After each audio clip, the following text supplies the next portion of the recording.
guys, it's Paul Mera, Meritocracy Top Draw Fitness. So today we have 3 exercises that's going to hit every area of the chest. We have the upper, middle, and lower. If you want to get fancy, we have the clavicular head, the sternal head, and the abdominal head. And based on the positioning of your arms, you can hit those areas more or less. So let's get started.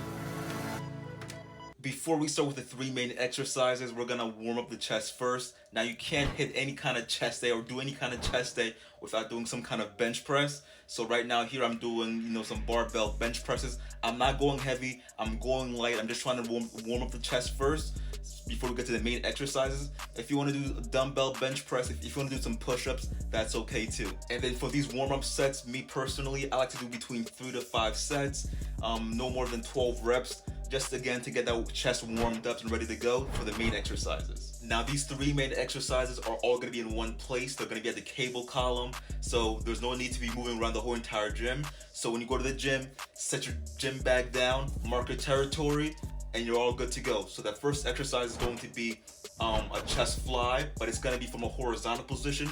For this exercise, you want to make sure, keep that core tight, have a nice good staggered stance for stability, don't have your feet together. And another thing to keep in mind when you're doing this version of the chest fly is to make sure you keep those shoulders down. Don't crunch it up, you want to keep it down, keep that core tight. You also want to try to make sure those arms are as straight as possible, because the more you bend them, the more you get, the biceps going. So don't do that. You want to work the chest. And for this version of the chest fly, you're working the middle portion, aka the sternal head. Now the next exercise is going to be for the clavicular head, aka the top part of the chest. For this exercise, we're going from a bottom to up position. When it comes to this version, make sure, like the one before, keep that core tight, keep your arms straight at all times, nice staggered stance, so that way you have some nice good ground and foundation. And then when you do this exercise and you're going all the way up, a great thing to do to get that extra squeeze, that extra work of the chest, especially the top part of the chest, is to cross your hands together or cross them past each other, just for that extra squeeze that you're looking for to get that muscle growth and that definition. And for this version of the chest fly, before you start lifting the weight, again, have your staggered stance, but also make sure you actively extend your arms backward.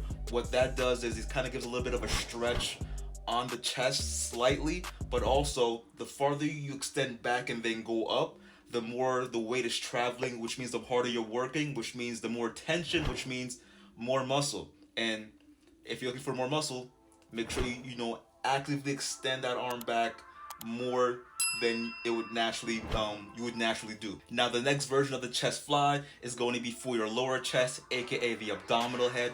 For this exercise, like the 2 previously, stagger your feet, keep that core tight, keep your arms straight at all times. Make sure when you bring those 2 handles together, they touch every single time. And make sure, again, you squeeze and squeeze to make sure that muscle's working as hard and as much as possible so that muscle growth can happen. Now, a lot of times you'll see people do this, whether, doing some T-Rex arm and they're not staggering their feet. Make sure you don't do that, because you're not really working the lower chest or the chest at all. What you want to do, especially when it comes to the lower chest part of this chest fly, did that make sense? Or should I say, this version of the chest fly for the lower chest is to make sure, again, stagger your feet like I said before, but also you want to actively extend your arm backwards. When you extend your arms backwards like that for the lower chest version of the chest fly, you get more stretch of the chest, which means more tension on the chest. More tension means your muscles working harder. If your muscles are working harder, that means it's more potential for muscle damage, and more potential for muscle damage means more muscle. So if you want to grow muscle in that lower chest, make sure you extend your arms back actively and keep those arms straight at all times, so that way the biceps don't get into or the biceps don't overwhelm the workout. Now when it comes to sets and reps, I recommend 3 to 5 sets, 8 to 15 reps for each version of the chest fly. If you're a beginner, I recommend on the lower end. More advanced or intermediate, more advanced, I recommend on the higher end. Now, when it comes to this channel, we try to empower people at home and nutrition and at the gym with the goal of building muscle. If you like that, if you like honesty, please subscribe and turn on that bell and leave a comment down below. And always remember to make mirrors your canvas, weight your paintbrush, sweat your paint, and may your drawing always be beautifully unfinished. And if you're wondering why the time was so different from the beginning to the end, if you watched this entire video, I appreciate it. It's just, it's hot as can be in my room. I had to turn off the AC and it's like 10 something outside. It's probably even hotter in here and I'm sweating bullets. So also I'm new to this YouTube thing. So it takes me a long time to make these videos and I'm trying to get better. And again, if you want to watch me get better, if you want to get better yourself, again, subscribe, turn on that bell and leave a comment down below. I'm mumbling on right now, but that's okay.